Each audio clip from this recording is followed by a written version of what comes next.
అక్కడ ఈ లోపల వీళ్ళంతా సేతువుని నిర్మాణం చేశారు. సేతు నిర్మాణం అయ్యాక ఇంకో సారణుడు అనేవాడు కూడా వస్తాడు. తర్వాత వీడు సందేశం తీసుకొచ్చిన వాడికి దారి తెలుసు కనుక సారణుడు అనేవాడిని తీసుకొచ్చి మారువేషాలతో లోపలంతా ఇక్కడ ఆనుపానులు తెలుసుకోవడానికి వస్తే వాళ్ళని సుగ్రీవుడు కనిపెడతాడు. కనిపెట్టిన తర్వాత వాళ్ళని ఏం చెయ్యొద్దని మొత్తం అంతా తన సైన్యం ఏదుందో దాని వివరాలన్నీ చూపిస్తాడు. అంటే అది చూశాకన్నా ఏమన్నా రావణుడు యుద్ధం చేయడం మాంతాడేమో అని అన్నీ చూపించి పంపిస్తాడు. అలా వెళ్ళిన తర్వాత ఆ శుకుడు వెళ్ళి రావణుడి దగ్గర ఎందుకు వచ్చింది సీతనిచ్చేయి, రాముడు ఎంతటి వాడు, ఎందుకంటే మర్యాద చేసి పంపించారు. గూఢచారిని దూతని అంత మర్యాద చేసి పంపించడం అది వీళ్ళకి తెలియదు కదా, వీళ్ళ రాక్షస పద్ధతి వేరు. అంచేత వాడు మంచివాడు అనే సంగతి వీడు గుర్తించాడు. వాళ్ళు లంకకి వెళ్ళి నువ్వు ఎందుకు వచ్చింది, వానర సైన్యం ఇంతుంది, వాళ్ళ బలం ఇట్లా ఉంది. బలం అంటే సైన్యం అనే అర్థంతో పాటుగా వాళ్ళకున్న నైతిక బలం, ధర్మబలం ఇంత ఉంది, సీతను అక్కడ అప్పగించటం మంచిది అని చెప్తే సరే వాళ్ళని తీసుకుని చూపించు నాకు రాముడు ఎట్లా ఉంటాడు, వీళ్ళందరూ ఎట్లా ఉంటారని భవనం పైకెక్కి సుఖసారణుల సహాయంతో అందరినీ గుర్తించే ప్రయత్నం చేశాడు. రావణుడు వాళ్ళని చంపల, ఆనుపానులు తెలుసుకొచ్చారుగా చూపించమన్నాడు. అక్కడ సారణుడు, అక్కడ రాముని పక్షాన ఉన్న నీలుడు, అంగదుడు మొదలైన వాళ్ళందరి గురించి, వాళ్ళకి ఎంతంత సైన్యం ఉందో ఒక్కొక్కళ్ళ వెనకాల, వీళ్ళకే కదా ఉంది, రాముడికి ఏం సైన్యం లేదు, రాముడి సైన్యం అంతా కోతిమూకే. వీళ్ళు ఈ కోతిమూక ఎవరికి నాయకత్వం కింద ఎంతమంది ఉన్నారు, ఎవరేం చేస్తున్నారు, ఎవరికి ఎంత సామర్థ్యం ఉంది తెలియాలి. ఇవన్నీ చెప్పడానికి అక్కడ తీసుకెళ్ళి వాళ్ళందరి యొక్క బలాల గురించి వాళ్ళు వివరించి చెప్తూ ఉన్నాడు. అలా చెప్పే సమయంలో జాంబవంతుడి గురించి మిగిలిన వాళ్ళ గురించి అంత వివరంగా చెబితే, అంతేకాకుండా ఇక్కడ మనకి సందర్భంలో సంఖ్యలు కూడా తెలుస్తాయి. మన సంప్రదాయంలో మనకి 0 ఇక్కడి నుంచి మొదలు పెడితే 1 నుంచి పరమ అనేదాకా 1 పక్కన 38 సున్నాలు పెట్టేదాకా లెక్కలకి పేర్లు ఉన్నాయండి. 1 0 పెడితే 10, 2 సున్నాలు పెడితే 100, 3 1000, 10,000, 1,00,000, 10 లక్షలు, కోటి, తర్వాత 100 కోటి, 100 కోట్లు అట్లా చెప్పాల్సిందే తప్ప వేరే లేదు కదా. కానీ మనకి తెలుగులో ఉన్నాయి, మన భారతీయ పద్ధతిలో ఉన్నాయి. అర్బుదం, న్యర్బుదం. ఈ అర్బుదాదేవి మనకి మౌంట్ ఆబు మీద ఉన్న అమ్మవారి పేరు అర్బుదాదేవి. అర్బుదం ఆవిడ భర్త పేరు కోటీశ్వరుడు, ఆయన కోటి, ఆవిడ అర్బుదం. ఆవిడే ఎత్తునుంటుంది కోటీశ్వరుడు కన్నా. ఎప్పుడన్నా మౌంట్ ఆబు పెడితే చూసిరండి అర్బుదాదేవి నేను కోటీశ్వరుణ్ణి. వేదగణితం అమ్మ లెక్కలేసే పద్ధతి, లెక్కల పేర్లు ఇక్కడ వేరే ఉంది. ఇది ఇది వేదంలో ఉన్నది. అక్కడి నుంచి మొదలు పెడితే మనకి పద్మం, మకరం, కచ్చపం, మహాకచ్చపం, అదే పద్మం తర్వాత మహాపద్మం, ఇలా ఉన్నాయి. మనకి అమ్మవారి గురించి శంఖ పద్మనిధి భిర్యుక్తాం అని అంటే శంఖము అని పద్మము పక్కన నిధి ఉందనుకుంటాం, కాదు, శంఖనిధి పద్మనిధి, అది నంబర్. కోటిలాగా శంఖము పద్మము సంఖ్యలు. అలా చెప్పుకుంటూ వెళ్ళినట్టయితే 38 దాకా వచ్చేటప్పటికి పరమ అన్నది ఫైనల్. 38 సున్నాలు ఉంటాయి ఒకటి పక్కన. ఇంత లెక్క మనకు ఉందండి. మనకి ఇంగ్లీష్లో కనుక అన్నట్టయితే 10 లక్షలకి మిలియన్, ఆ తర్వాత ట్రిలియన్, ఆ తర్వాత పెంటాలియన్, అంతేనండి. ఆ తర్వాత మిలియన్ మిలియన్లు, మిలియన్ ట్రిలియన్లు, ట్రిలియన్ మిలియన్లు అని చెప్పుకోవాలే తప్ప ప్రత్యేకమైనటువంటి సంఖ్య లేదు. ఈ వివరాలు కూడా ఒక్కొక్క దాన్ని ఎవరెవరికి ఎంత సంఖ్య ఉంది అని చెప్పే చోట ఈ సంఖ్యల పేర్లన్నీ వస్తాయి. ఇవన్నీ గుర్తుండడం కష్టమే. కావాలంటే సరదాగా పిల్లలకి చెప్పాలంటే పుస్తకం చూడండి. ఎందుకంటే ఇప్పుడు నేను చెప్తాను గబగబా పట్టిక, ఎంత గుర్తుంటుంది, కష్టమే. అందువల్ల విషయం చెప్పుకుందాం, అది కావాలన్నవాడు పుస్తకం చూస్తాం. అది ఇట్లా ఈసారి వీళ్లతో పాటు శార్దూలుడు కూడా వచ్చాడు. ఈ శార్దూలుడిని కూడా తీసుకెళ్లి రాముడి దగ్గరికి తీసుకెడితే వాళ్ళని విడిపించి మా బలాలు రావణుడికి వివరించు అని చెప్తారు. బాగుందండి. మాకెంత సైన్యం ఉందో మా రహస్యాలన్నీ తీసుకుని నువ్వు వెళ్ళి అక్కడ చెప్పు, మాకేం పర్వాలేదు, నువ్వు చెప్పినందువల్ల మాకు వచ్చే నష్టమేం లేదు, అసలు చెప్పడం మంచిది కూడా, నువ్వు వెళ్ళి చెప్పమని సలహా ఇచ్చి పంపిస్తాడు. వాళ్ళు ఏం చేశారు, వానర వీరులు తమని బాధించారని చెప్పాడు. నిజమే కదా, పాపం వాళ్ళు ముందు కొట్టారు వీళ్ళని. వాళ్ళు ఏం చెప్పాలో అదే చెప్తారండి, రాక్షస బుద్ధి. నువ్వు 100 విషయాల్లో సహాయం చేసి ఒకసారి చేయలేకపోతే 100 మర్చిపోయి ఆ ఒక్కదే గుర్తు పెట్టుకునేది రాక్షస బుద్ధి. ఒక్క మంచి చేసినా గుర్తు పెట్టుకునేది కృతజ్ఞుడు అని రాముడు గురించి హనుమంతుడి గురించి మనం 1కి 10 సార్లు చెప్పుకుంటున్నామే, అది కృతజ్ఞత అనేది దేవతలకు ఉంటుంది. మనలో కూడా దైవాంశం ఉన్నప్పుడు మనం కూడా కృతజ్ఞులంగా ఉంటాం.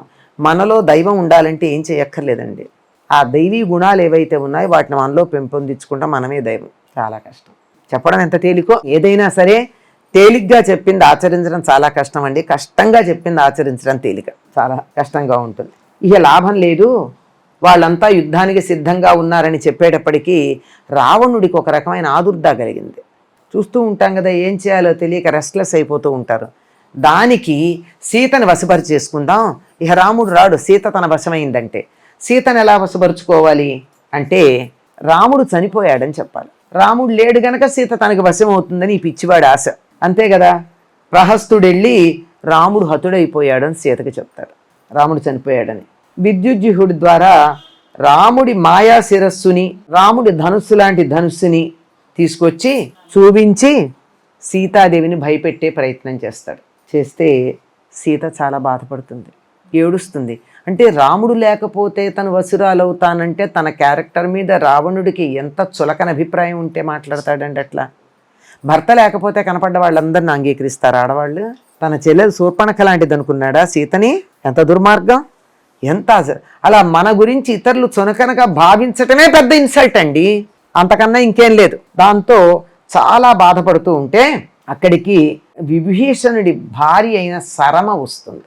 వచ్చి సీతాదేవిని ఓదార్చి అటువంటిదేం లేదు అని జాగ్రత్తగా చెప్తూ, ఎలా తెలిసిందంటే ఈవిడికి మంత్రులతో రావణుడు రహస్యాలోచన చేస్తూ ఉంటే విన్నదట. ఆ విని ఆ సంగతి సీతాదేవికి చెప్పడానికి వచ్చింది. ఆ ఆలోచనలో పాపం అందరూ సీతని రాముడికి అప్పచెప్పడమే మంచిదని సలహా ఇచ్చారండి. ఎవరెవరంటే ఆయన మంత్రి అవిద్ధుడు, కైకసి తాలూకు వాడు. కైకసి ఎవరు? రావణుడి తల్లి. ఆవిడ దుర్మార్గురాలే, తక్కువదేం కాదు. దేవతలంటే శత్రుత్వం ఉన్నదే, కానీ కొడుకు ఏ కారణంగా నశిస్తాడో దాన్ని అంగీకరించలేదు కదండి ఏ తల్లి అయినా. అందువల్ల వీళ్ళందరూ కూడా సీతని రాముడికి అప్పగించడం మంచిదని చెప్తారు. మంచి మాటలు చెప్పని వాడేం లేరండి, వినలేదు. కానీ కైకసి తర్వాత మంత్రుల్లో చాలా వృద్ధుడు అవిద్ధుడు, వీళ్ళు సీతాదేవిని అప్పగించేయమని సలహా చెప్తే మాల్యవంతుడు కూడా, అంటే ఏమవుతాడు మాల్యవంతుడు? రావణుడికి తాత, కైకసి తండ్రి. ఆయన కూడా వచ్చి సీతాదేవిని అప్పగించటమే తగినటువంటి కార్యక్రమము. ఎందుకు వచ్చింది ఇంత యుద్ధమని ఆయన కూడా సలహా చెప్తాడు. ఆయన్ని కూడా ఆయన ఎందుకు వింటాడండి, పోగాలము దాపురించిన వాడు అని చెప్తారు కదా. పైగా ఆయన మాట వినకపోగా కోపం తెచ్చుకుని ముసలాళ్ళు ఇట్లాగే మాట్లాడతారన్నాడు. వీడు నిన్న మొన్న పుట్టిన వాళ్ళలాగా. వీడి వయసు ఎంత? ఎటొచ్చి కొంచెం పుష్టిగా ఉన్నాడు కానీ వయసుకేం తక్కువ లేదు. కాకపోతే ఆయన తాతగారు అంతే. మాల్యవంతుణ్ణి కూడా చాలా చులకన చేసి చాలా దారుణంగా హీనంగా మాట్లాడతాడు, కోప్పడతాడు కూడా. దాంతో చేసేస్తే ఆయన అక్కడి నుంచి వెళ్ళిపోతాడు. అవిద్ధుడు, మాల్యవంతుడు, కైకసి ముగ్గురు చెప్పారండి ఆఖరి క్షణంలో. ఇంకా యుద్ధం మొదలవుతుంది అనే సందర్భంలో చెప్తే ఏ మాత్రం పట్టించుకోలేదు. తన యుద్ధం చేయడానికి తాను ఏర్పాట్లు చేసుకున్నాడు. విభీషణుడు ఈ సమయంలో వంతెన పూర్తయిపోయింది, వంతెన దాటి వెళ్ళాలి కదా. వెళ్ళేటప్పుడు ఆఖరి నిమిషంలో చెప్పేవి కొన్ని ఉంటాయండి. ముందు చెప్పినా మళ్ళీ చెప్తూ ఉంటారు. ముందు చెప్పాం కదా అని కాదు, మళ్ళీ మళ్ళీ చెప్పడం ద్వారా ఆఖరి క్షణంలో దేని మీద మనం ఫోకస్ పెట్టాలో అది మనకి ఇన్ని విషయాలు తెలుసు ముందు, కానీ ఈ క్షణాన ఏది ఫోకస్ కావాలో అది సూచన చేయడానికి ఉంటారు. విభీషణుడు చెప్తాడు లంకానగరం యొక్క ద్వారాల వ్యవస్థ ఎట్లా ఉంటుంది, పటిష్టత ఎట్లా ఉంటుంది, దాన్ని వాళ్ళు ఏ విధంగా కాపాడుకుంటారు, ఆ ద్వారాన్ని భేదించడానికి ఏం చెయ్యాలి, ఇలా వాటన్నిటి గురించి చెబితే సరే వ్యూహం అక్కడికక్కడికి మార్చుకుంటారు. ఎందుకు అంటే ఎవరెవరు ఏ పక్కన వెళ్ళాలో ముందు నిర్ణయించుకున్నారు, కానీ ఏ ద్వారం ఎట్లా ఉంటుంది, దాన్ని ఏ విధంగా లోపలికి ప్రవేశించడానికి వీలుంటుంది అని చెప్పి దానికి తగినటువంటి వ్యూహరచన చేస్తే అసలు లంకా నగరాన్ని చూద్దామని చెప్పి సువేల పర్వతం మీదకి రాముడు వెళ్ళి నిలబడతాడు. అసలు తన సైన్యం ఎట్లా ఉంది, వాళ్ళ సైన్యం ఎట్లా ఉంది, వాళ్ళు ఏ రకంగా ఆ ద్వారాలని రక్షించుకోవడానికి సిద్ధపడ్డారు అని. అలా లంకా నగరంలో తనకున్న 7 అంతస్తుల మేడలో చిట్ట చివర పైన ఉన్నాడు ఆయన. అక్కడుండి ఇటు పక్కున్నటువంటి సైన్యాన్నంతా చూడ్డానికి రావణుడు ఉన్నాడు తన పరివారంతో, మంత్రులతో కలిసి. ఆ సమయంలో తట్టుకోలేకపోయాడు సుగ్రీవుడు. అక్కడ రావణుడు అక్కడ నిలబడి చూస్తూ ఉంటే ఒక్క క్షణాన ఎగిరి వెళ్ళి రావణుడు పైన భవనం మీద ఉన్నటువంటి రావణుడి మీద పడ్డాడండి సుగ్రీవుడు. రావణుడు సుగ్రీవుడు ద్వంద్వ యుద్ధం చేస్తారు. రావణుడు పడగొట్టి సుగ్రీవుడు వెనక్కి వస్తాడు. అంటే లోపల ఆవేదన తట్టుకోలేక వెళ్ళారు. ఆ తర్వాత తిరిగి వచ్చాక రాముడు సుగ్రీవుడిని చూసి ఎందుకు అట్లా చేశావు అని చాలా ప్రేమగా, చిన్నపిల్లలే నాకు ఇష్టమైన పనే కానీ కొంచెం దూకుడు కదా, అంత దుందుడుకు పనులు ఎందుకు చేశావని వాత్సల్యంగా చూస్తాట. అక్కడ 4 ద్వారాల దగ్గర జాగ్రత్త పడడానికి ఎవరెవరిని నియమించాలో నిర్ణయం చేసుకుని, ఇందుకు అట్లా ఆవేశపడద్దు, రాయబారం పంపుదాం, మన సైన్యాన్ని చూసి తన సైన్యాన్ని చూసుకుని రెండింటికి బేరీజ్ వేసుకుని ఒకవేళ రావణుడు ఏమన్నా యుద్ధం మానేస్తాడేమో, దింపుడు కళ్ళాలాస అని ఒకటి ఉంటుందే మనకి, అట్లా ఎవరిని పంపిద్దామంటే అంగదుణ్ణి పంపిద్దామన్నాడు. అంగదుణ్ణి చూస్తే వాలి గుర్తురాడా, వాలి పరాక్రమం గుర్తురాదా, ఎందుకు వచ్చింది వీళ్లతో మనకి యుద్ధం, మనం జాగ్రత్తగా ఉందామనిపించే అవకాశం ఉంది కదా. అందుకని అంగదుణ్ణి రాయవారుగా పంపిస్తే అక్కడికి వెళ్ళేటప్పటికీ మాట విన్నాడా, వినలేదు. అంగదుణ్ణి చూసాక కూడా వినల. వానర సైనికులు ఇంకా లాభం లేదని లంకా నగరం మీద యుద్ధానికి బయలుదేరారు. అంగద రాయబారం కూడా ఫలించలేదు.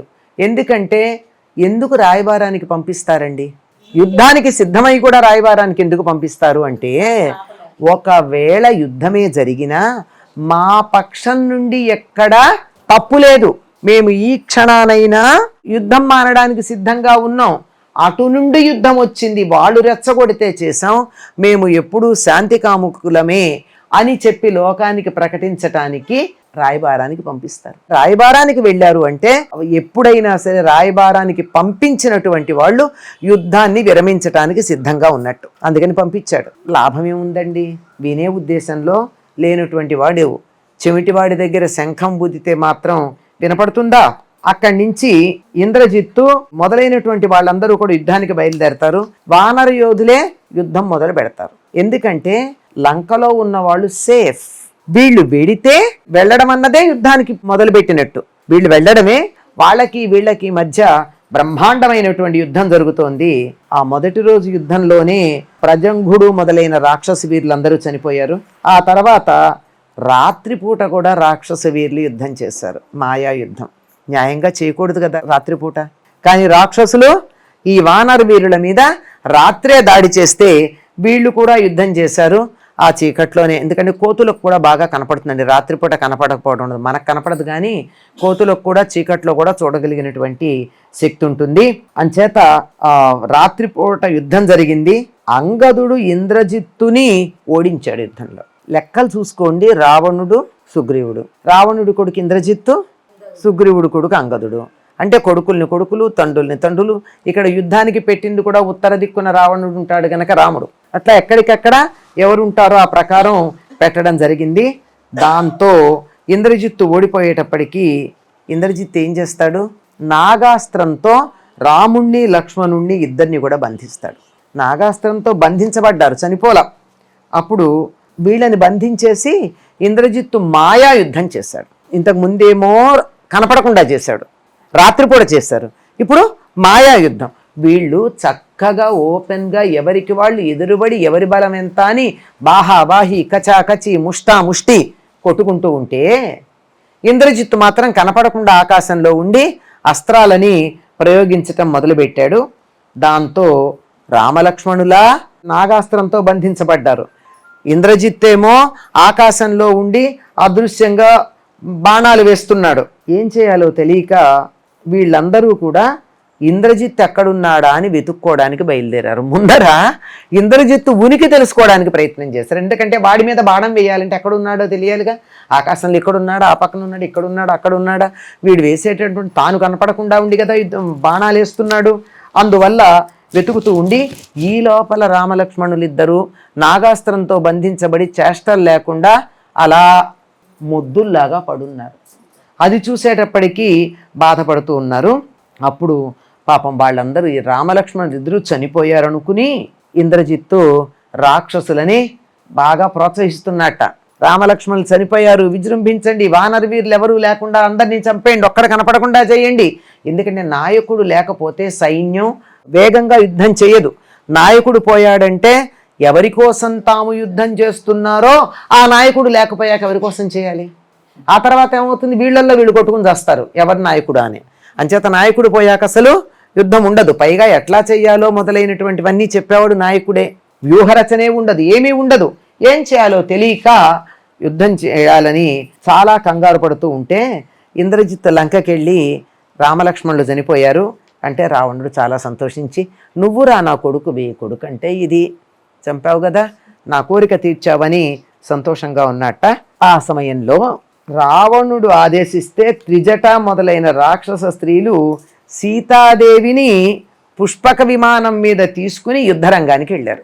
రామలక్ష్మణులు చనిపోయారు కదా, ఇప్పుడన్నా నమ్ముతావా? ఎందుకు? సీత అక్కడ ఉంటే అక్కడ పాపం త్రిజట ఉంటుంది, ఆవిడికి కాస్త ఓదార్పు ఇవ్వడానికి త్రిజటతో సహా వీళ్ళందరూ కలిసి పుష్పక విమానం మీద తీసుకెళ్ళండి, వెళ్ళి అక్కడ రామలక్ష్మణులు చనిపోయారన్న సంగతి సీతకు చూపించమన్నాడు. పాపం సీత దుఃఖపడుతూ ఉంది.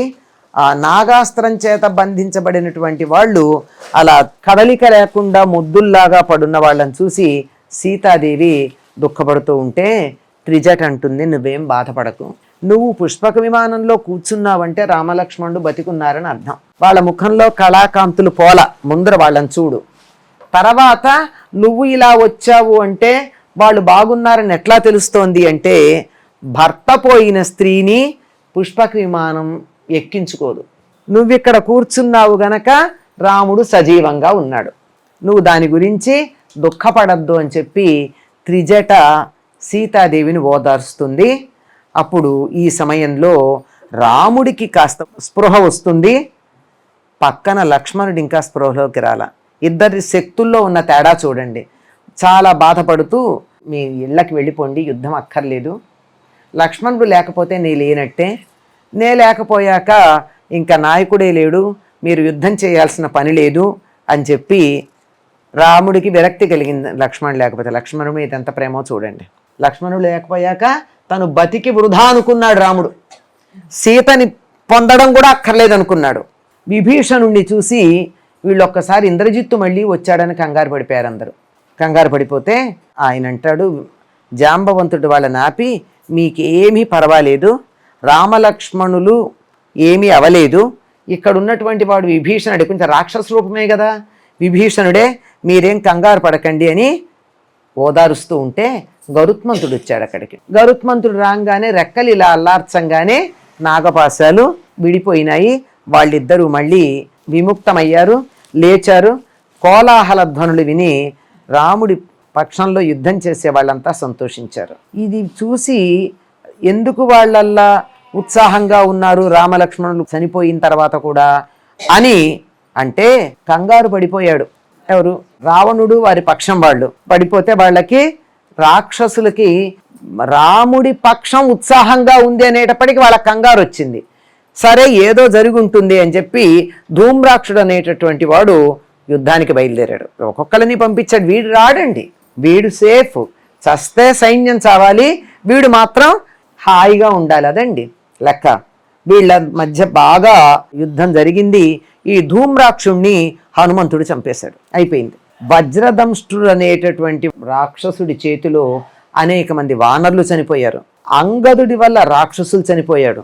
అలా అందరు రాక్షసులతో పాటు అనేక మంది వానరులను సంహరిస్తున్నటువంటి వజ్రదంష్ట్రుడు కూడా ఈ అంగదుడి చేతిలో చనిపోయాడు. అంటే ఎక్కువ మందిని చంపగలిగిన వాడు అకంపనుడున్నాడే, అక్కడ జనస్థానంలో నుంచి పారిపోయి వచ్చే రావణుడికి బాగా కీ ఇచ్చి అతడు సీతని అపహరించడానికి కీలకమైన వాడు వాడొచ్చాడు యుద్ధానికి. అకంపనుడు, వాడికి ఉంది బాధ లోపల, అక్కడ ఓడిపోయాడు, ఇక్కడ తను చెప్పిన ప్రణాళిక అంతా ఫెయిల్ అయిపోయింది.